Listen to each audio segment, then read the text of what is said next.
Thank you all so much for joining us here at Escape Velocity 2018.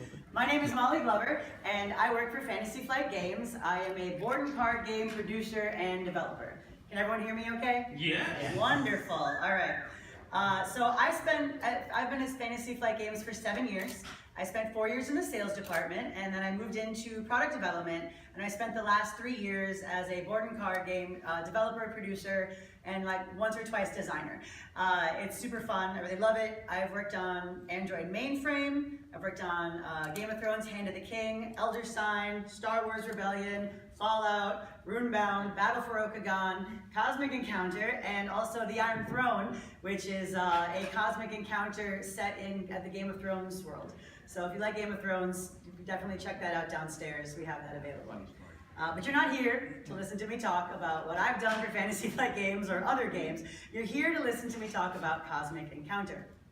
So how many of you here have played Cosmic Encounter? Show of hands. Yay! All right. So many of you have, some of you haven't. That's okay. Don't feel like you're not going to know what's going on, because I got a presentation for all of you. So in 2008, Fantasy Flight Games published our edition of Cosmic Encounter. This is a beloved game and had been for many years when we finally started working with Peter and Bill and Greg. It's known for its humor and its fast play. It has a very enthusiastic fan base. There are homebrews and variants that abound. Many of them you can see, Jack Reda has them on display downstairs in the exhibit hall. Please come visit us down in the exhibit hall, because we have a lot of stuff you're going to see here in this presentation available for you to play with and see in person. And I think that it really makes a lot of difference when you can actually play a game. I don't know about you guys, I like playing games. So we published a lot of expansions for Cosmic Encounter. There have been 6 so far. We've got Cosmic Incursion, Cosmic Conflict, Cosmic Alliance, Cosmic Storm, Cosmic Dominion, and Cosmic Eons.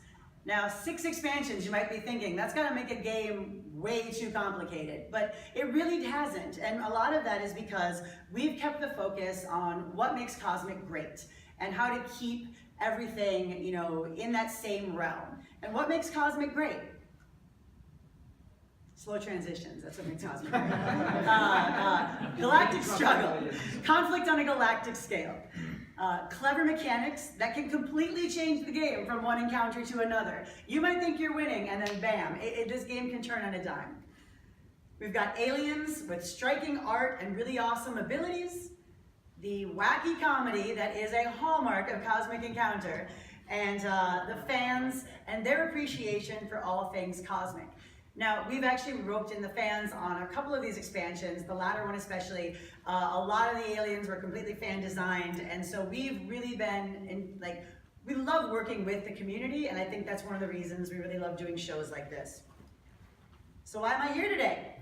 Well, it's been 42 years since Cosmic Encounter was first published. And here with me is Peter Olotka. He's one of the original designers.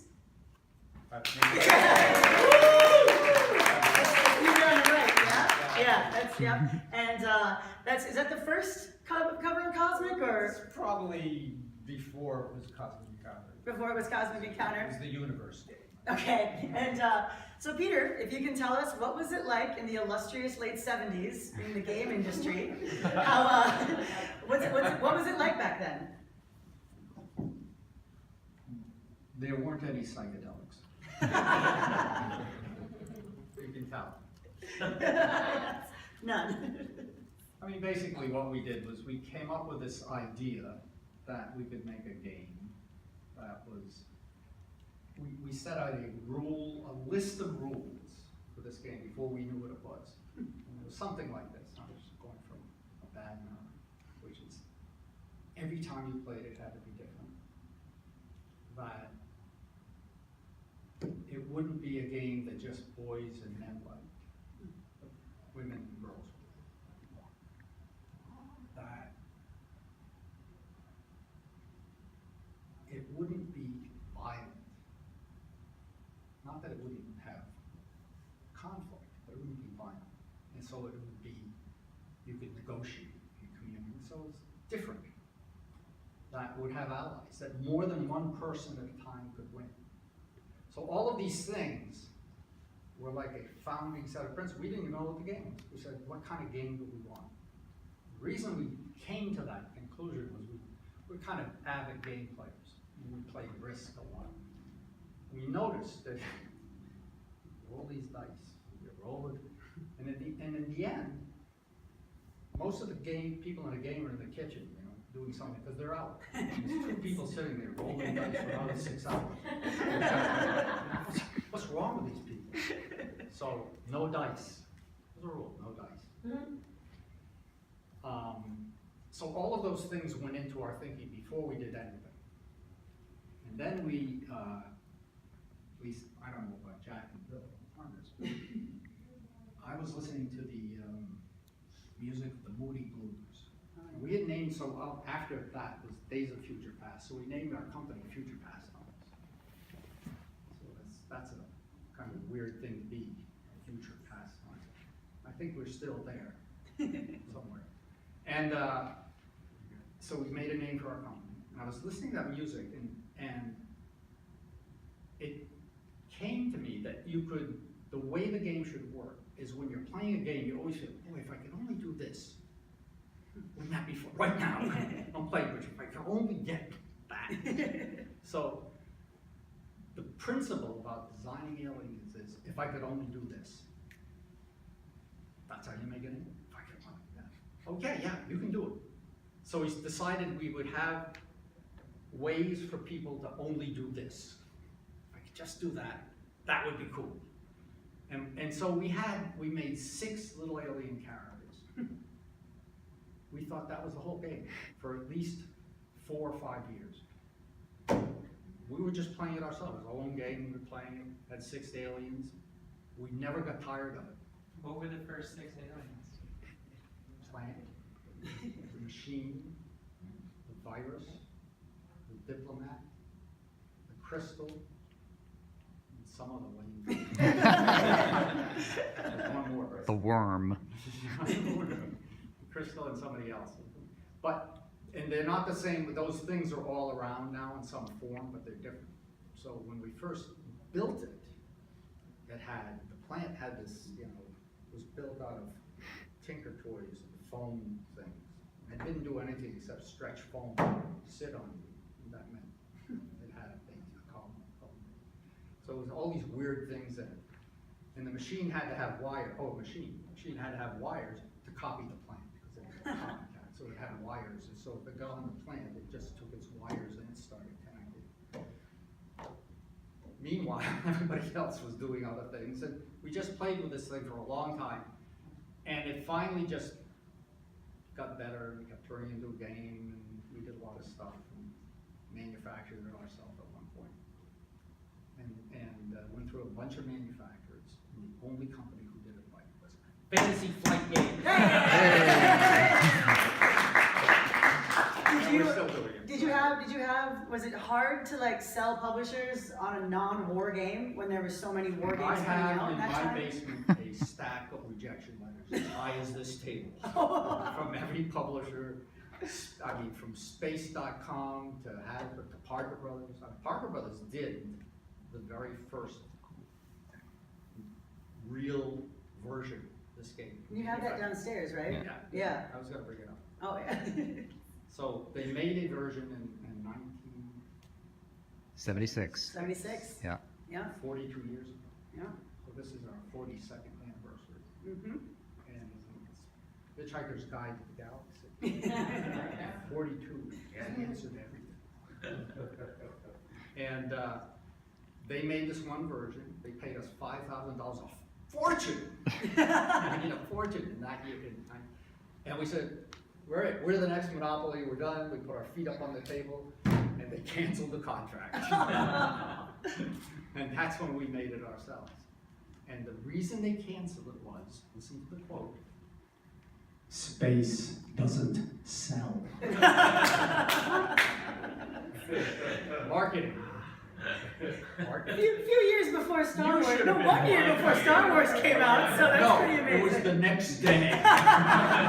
Star Wars comes out and I'm going, it doesn't watch So now the irony is, here we are sitting at this science fiction convention, and both in Fantasy Flight Sim, there's two giant Star Wars games. In the middle, Cosmic Encounter. Yep. So that's the story. It's I'm pretty- sticking to it. Did you have any, was there anything that you, like, if you could go back, is there anything that you would do differently? Like, is there anything that you wish that you had done, like now that you've got that 42 years of hindsight? I wish we had had a better game when we went to Parker Brothers. Because if they got close on the lemon that we showed them at the time, you know, if we had a good one, they might have done that, and then Star Wars would have come out, and they could have relicensed us as the Star Wars game. Did then I you, wouldn't be here, you know. were you going to, were you ever considering like selling the game outright, selling the design outright, and just giving it up? No.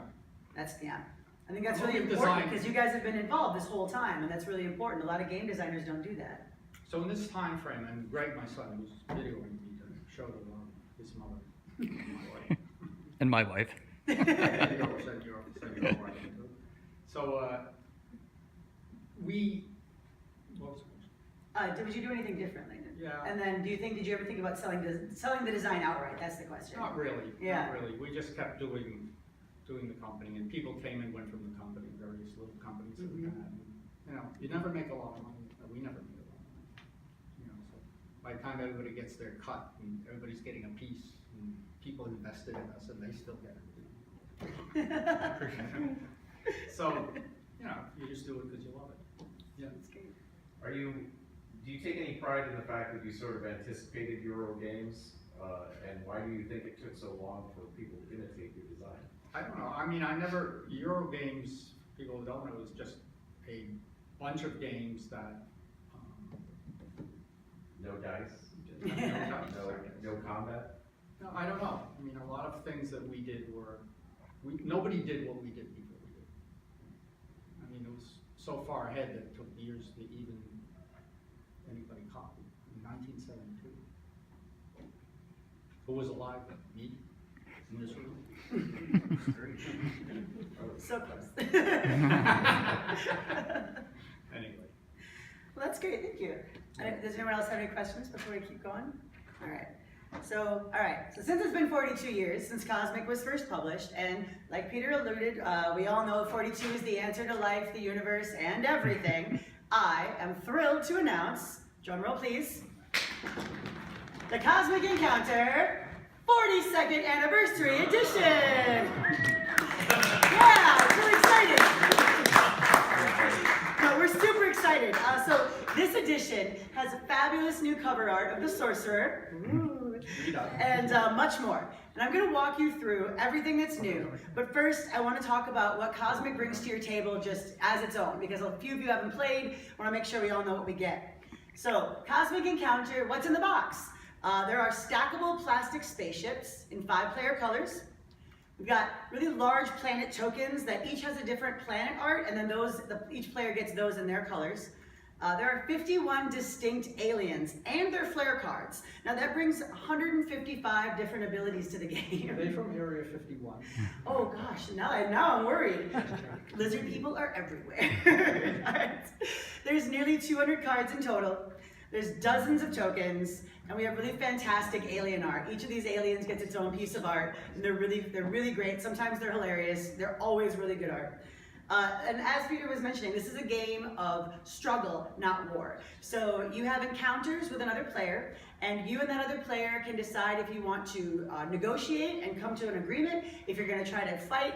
You have different powers that can enter in at different times. There's all these different timing windows along the game where you, as an active player or someone who's just sort of a bystander, like observing the game, you know, not part of the active encounter, can also play in. So everyone is always involved in the game. It's not just someone's turn, where you just sit there and you pull out your phone and you're like, okay, is it my turn yet? Like, nope, it's never like that with Cosmic Encounter. It's one of the most immersive games, I think, that I've ever played, and it really brings families and people who don't usually play strategy board games to the table. So I really think that everyone will like it. So what's new? A short answer is that there's plenty. We have a new kind of ship, there's token art that's new, rule books, and a new kind of card called Cosmic Combos. So let's dive in. Translucent ships bring a futuristic flair to your table. They're still in the classic 5-player colors, but they are made of a see-through plastic. This render doesn't really do them justice. They're gorgeous. They're in really cool jewel tones.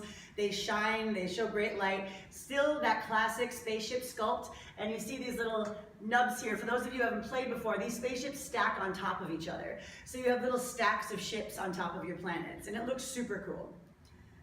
We have updated the token art for the player markers, that's these right here, and then we've updated the hyperspace gate, the lunar cannon, and the Prometheus. The art is still very similar, but we zhuzhed it up. We hired an artist to take what was existing and just bring a little bit more futuristic, translucency and fantasticness to these tokens. The demon alien was previously only available to those of you who attended Cosmic-Con a few years ago, but now you can bring demonic horror to your table in your games. I know everyone loves demons, right? Yeah. Even demons compromise. Yeah, demons can negotiate, right? Like you've seen Doctor Strange, Dormammu bids, right? So one of the things that I really love about this is not just this crazy art, which I mean is just amazing. And if you don't know, that's the loser being, we'll just say, coerced by the demon. Definitely not tortured. It's super fun, and I know that a lot of the Cosmic players that got to go to Cosmic-Con were talking a big game about the demon, and really a lot of people were kind of jealous they didn't get to have that card and had been printing it out and having it in their own games, and now you get a legit copy in your copy of Cosmic Encounter. Most exciting, as far as I'm concerned, are these Cosmic Combo cards. These cards bring a new setup step to Cosmic Encounter. Peter, Bill, and Greg designed these 34 combinations of base game aliens, and each has a fun theme. So one of the things that I love about these is that you can prevent analysis paralysis, and if you played Cosmic, you know that sometimes when you're setting up, everyone gets into up to a half-hour conversation about what aliens we're going to use. You don't have to do that anymore. Aliens we're going to use. You don't have to do that anymore if you don't want. I mean, if you like it, go for it. But you can instead just draw some of these cards. And it's a really fun way to determine the aliens. They have things like this one says big time clubbers. We have the Cudgel, the Kamikaze, the Macron, the Virus, and the Reserve. We have almost certainly bipeds. Human, Mutant, Remora, Traitor, Oracle, they all probably only have 2 feet, right? It seems that way. We really have a lot of other fun ones. There's titles like Greed is Good, Winners and Losers. It's super fun, and I think you guys are really going to enjoy this. Something that they bring that I really also appreciate is each one is set up for 3-player, 4-player, and 5-player games. And then there's a handy, on the right side you see a little button that reminds you of what complexity that alien is. So you can know, okay, if we play big time clubbers and we play a 4-player game, one of us is going to play the Virus, which is a little more of a complex alien, and then someone will play the Kamikaze, which is a medium complexity alien. It doesn't mean they're more or less powerful, it just means they're a little bit trickier to play. So when you're going through the cards, if you have all new players, maybe you want to go with the Quick Start aliens instead.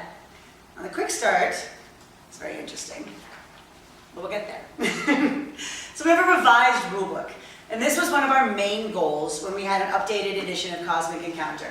Our 2008 version, the rulebook was fine, but we've come a long way in the way that we make rulebooks and the way that we've written them. We have new tech editors and technical writers, and so we streamlined what we originally had written down. It makes it more accessible for new players and veterans alike, because it just takes a lot of the rules that were kind of all over the place in the rulebook, and they're now in very clear sections. In that vein, we've also added an index. So now, instead of just being like, what page was that on, or do you vaguely remember where you read that rule, you can go to the index and look it up. By the way, I still look up the rules. Yeah, I mean, Not that they're hard, but who can remember? nothing wrong with looking up the rules. I look up rules to games I designed, and I also lose those games almost every time I play them. The quick reference on the back has been expanded, so we've got a lot more information in that quick reference than we had before. And we also have a new setup that adds the Cosmic Combos as a normal, regular setup step.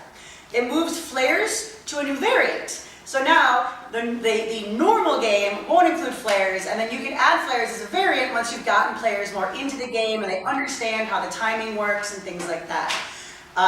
We've also included a lot of other variants that give your Cosmic Encounter game that much more replayability.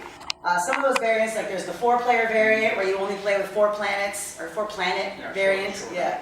A shorter game version where you just play it. Yep, just play one encounter and faster.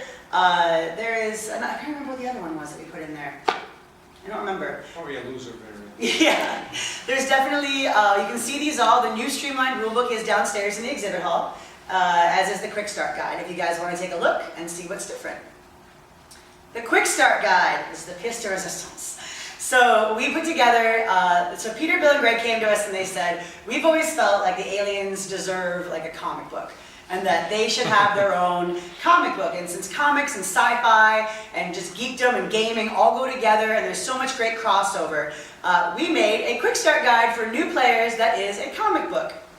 It walks players through their first encounter. Weren't you surprised? It looked great. It turned out so great. Oh, I guess, okay, I kind of thought of it. So it's really playful and informative. It uses this comic book style. I love, so if you can see here, you got loser like deciding who's going to ally with them. We did a lot of fun stuff. Our graphic designer, Evan Simonet, put this together and he just had a really good time doing it. We think it's a really fun way to get kids into the game, to get younger players into the game, new people who maybe are more visual learners. There's a lot of reasons that we did it this way, and also just because it looks amazing. So finally, I'm just really excited to announce that we have a new updated FAQ. This is great news. Yes, it's been many years since this FAQ has been in the making, we took all of the base game errata that had previously been published and put it into the new game, so that won't be in the FAQ anymore because it's in the actual components now. And then I worked with Superfan and World Champion right here, Jack Reda, and he and I worked together to create 19 additional pages of questions and clarifications, which I think brings the total up to like 26 pages. It is a long document, but It's less than Arkham Horror, though. it is less than Arkham. That's true.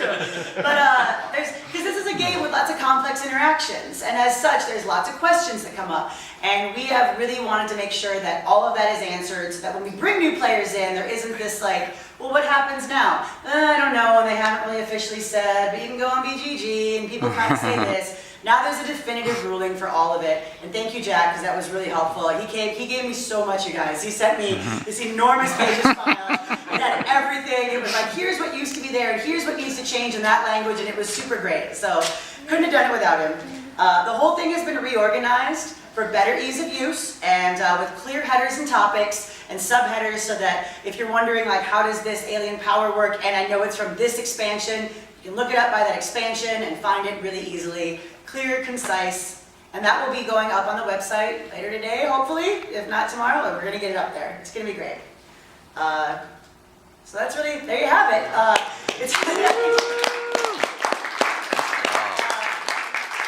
We think this is a fantastic way to celebrate 42 years of Cosmic Encounter, and we really want, I know I keep stressing this, but it's so important. We want to bring in a new generation of gamers, sci-fi nerds, STEM people, right? This is what this conference is all about. Getting everyone fired up, because we want there to be 42 more years at least of Cosmic fans, so that this game goes on and has generations of people loving and playing it. I know Peter's granddaughters have designed aliens. It's already a 3-generation game at his house. Be here tomorrow. Yeah, so again, if you really want to see this game, please come downstairs and we'll show you everything that we have right now. Cosmic Encounter 42nd Anniversary Edition will be available later this year. Yay. We know there's a lot more to explore in the cosmos, and we at Fantasy Flight Games are really excited to work with Future Pastimes on Cosmic Encounter for many of the years to come. So does anyone have any questions for either me or for Peter? Yes, please. I know a lot of FFG games where just the industry in general is moving towards having companion mobile apps to be played alongside the board game. Was there any consideration made when redesigning? We haven't announced anything yet. That's about all I can say on that. But we obviously, there's been a good presence of them online, and so we're aware of it. And we are trying out lots of different app-based games. Sometimes we want to make sure that the app, really brings something to the game, and it isn't just, like a dice roller or something. So if we have anything, it will get announced. You'll know about it. Believe me, we'll be talking about it if it happens.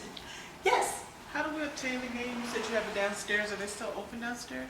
I think they're open till 7, so you can play it, but we'll be open again tomorrow, 10 to 7, and you can play. You can play with Peter, you can play with Greg, you can play with Jack. We've got Jack's homebrew variants down there too, but also we have all the new components that you could, like, that we have, or most of them anyway. We have the rule books and we have the combo cards, and so you can see those. I won my last 2 games. Oh, yeah. First time in decades. Those little girls just keep taking it from you, right? They always win. Not beat the grandchild. They always win.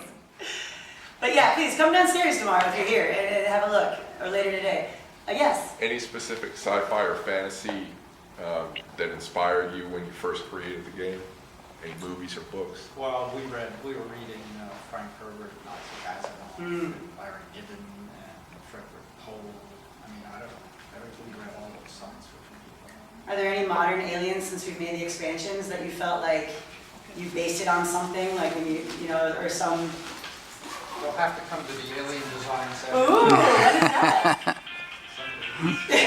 Tomorrow at 2. Great, tomorrow Alien too. design revealed. Find out all about how they make the aliens, which there's a lot of them. Yes. A comment, question. Of course. So I'm learning about this as a mother, and my 12-year-old apparently played with you for a couple hours today. Yeah, we coached him pretty well. Yeah, so he's thrilled to find out he helped me. The collaboration works. He teamed up with someone who's a game player, and he's thrilled that he could win and see how it works, and that it's different every time. Yeah. And then it surprised him.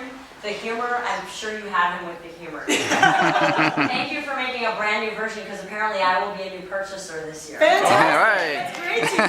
Thank you. I don't know where you've been all my 40 years. See, plus years. I I'm saw sorry. him standing there. Yes, and I you said- introduced it to me. I said, you know, you I'm don't play ready. with the world champion. You could see this kid. Boom, he was in. He's now one of your next Listen, generation. this game That's isn't- great. The game isn't hard. It's funny because the reason we knew we could make these comic book rules is the original rules were on a piece of paper like this. Yeah, you showed them to me. You can see 'em. Downstairs, right? Yeah. Yes. 2, 3, 4. That was the whole game. Now it's like this in a volume and people putting it online. But in truth, in its base level, it's very easy. And there's a lot of stuff. It's the The stuff is what permutations. makes it, Yeah. you know, fun and keeps going. Yeah. But the fundamentals are so easy that you don't, you know, we had to get back to how do you make it that easy for people who aren't going to wade through all of the stuff. And there is a way to put it on that skeleton and let the aliens tell the story. And you're right, I think that will allow, he has the patience to go through all of that. But you're right, some of his friends don't. Yeah. And so there have been some games Yeah. we can't get game groups together because they're at different levels of patience. So I think that's brilliant. That's what this one And is for, quick Yeah, fight. yes, I think that Just will start. work. And so we also- can bridge the gap. The whole thing with, you know, his friends won't get bored because they are also involved. I mean, they're always Right, involved. you The never game is everyone all the time, so it's Never really know. easy. I like Yeah, yeah. I think it's great too that this new edition is fully compatible with all of the expansions, by the way. We didn't mention that, but it is, so you can, this will be replacing the core set, but you can still get all the expansions and everything's gonna all work together. We didn't change anything in that sense, so totally great to get, once he gets used to all 155 different common aliens in there. Just remember, there's a sniveler who has the power to whine. Oh, yeah. I don't have a card higher than 12. If somebody doesn't give it to him, it's very sad. Yeah, the powers are pretty hilarious. Like, and it's pretty great. Like, there's the moocher who just like Moocher comes That's the with couch. comes with a couch token because she needs to Doesn't sleep really on. want to be on the planet. Brings your couch to sleep on. So, I think this will be great for theater-loving kids too. Oh, That yeah. Yeah. All the ones that act things out. get Theater it all. degree right here. Yeah, right? Absolutely. Wow. we're playing this game on Tabletop Simulator in Steam, and it's the entire game with all the expansion sets. It's the board game, really. And people go in there and play it, and then they go buy the board game. I have this. It works both ways. Yeah, yeah. And hey, when, you know, the apocalypse happens, we'll all have our board games and we can play them because they don't need electricity. So it's great. It's an investment in the future. Future pastimes. Exactly. You didn't know how prescient you were being. I'll pay you after. Does anyone else have any questions? All right. Oh, yes. Was there any, what was the reasoning for determining the distribution of number cards in the encounter deck? I no sleep. Very tired. This looks good. Don't look here for rationality. All right, anyone else? Yes. Question, what's the most, this is I guess more for Molly. Sure. Like, what is the most surprising thing, or like something that someone that works out, that doesn't work in your industry went into it? The most surprising or interesting or best thing about working on a game that has a big heritage versus a new game, and also a game where the creator is still involved versus one where. Yeah, I think for, you know. We never had it. Yeah, they were. No, just like it was fun. No, but for real, I think a big part is just, there's a lot of pressure, you know, because there's this, like you said, there is this legacy, and there is this just amazing, rich fan base, and there's so much to read, and all these, and people get in fights about things, right? Like people get in, like, the friendships can end over people disagreeing over rules and how they can be interpreted, and so that's a lot of weight to bring. And I think that also we've had such a great history with you guys. You have a long relationship. You guys have a personal relationship with Christian Peterson, who was CEO of Fantasy Flight Games for a long time, now the CEO of Asmodee Group, and it means a lot to know that you're working on something that's going to matter for a long time to come. You know, especially when Peter sent me all of the, you know, here's all these old versions we had, and all this rich history, and it's like, man, like, I don't want us to be The ones. I don't want us to be these ones that are like, and then we moved on from them, and we went on to this other, this much better publisher that did it much better. I want us to be the one that lasted. I want ours to be the ones that people are like, this is the definitive edition, and I think that's why it's so important to work with them, you know, and make sure that they're being heard, but that also we can, it's hard because, you know, we also have to make, you know, a product that's saleable and that can be produced, I mean, so. our judgment on our side as designers and working with a publisher, I don't know how much you do this with other people like us. But There's no people like you. But, you know, the end product, when both sides, when both Fantasy Flight and we have a good, you know, back and forth and talk about, is better than what we did alone or they did alone. Really, Absolutely. It's really, it takes a little more work, and sometimes it's hard, but it's better, because there's stuff that we'll never come up with or would do, but it would be insane to, you know, to pay for it. Yeah. So it really works better when we work like that. So we're looking forward to doing more. Yes, so are we. things. So are we. Very much. Excellent. Anyone else?